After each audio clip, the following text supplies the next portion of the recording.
আসসালামু আলাইকুম। আপনারা জানেন দেশে অনেক কিছু ঘটছে। চারিদিক থেকে নানা আসিফ নজরুল সারা জীবন প্রবাসীদের জন্য মায়া কান্না করে আসলেও কার্যত প্রবাসীদের জন্য কোনো পদক্ষেপ নেওয়া আমাদের ভারতের যে শাসকেরা কেন্দ্রে ক্ষমতায় আছেন সরাসরি তারা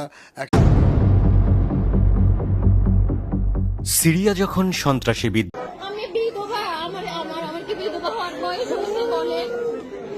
প্রিয় দর্শক, ইসলাম মানে শান্তি, কিন্তু শান্তির ধর্মের বাসিন্দারা আজ পৃথিবীতে সবচেয়ে বেশি অশান্তিতে আছে।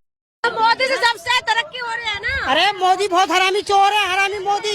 যে যত ষড়যন্ত্র করুক, যত অপপ্রচার করুক, যত কিছুই করুক, আমাদের থেকে এটা 2024 সালে বলে রাখলাম, প্রথম আলোকে ভারত মুক্ত করতে না পারলে এ দেশকে আবারও ভুগতে হবে। যে পত্রিকার কথা বলছি তার নাম প্রথম আলো। পত্রিকাটি সম্পর্কে আপনাদের সকলেরই মোটামুটি জানা।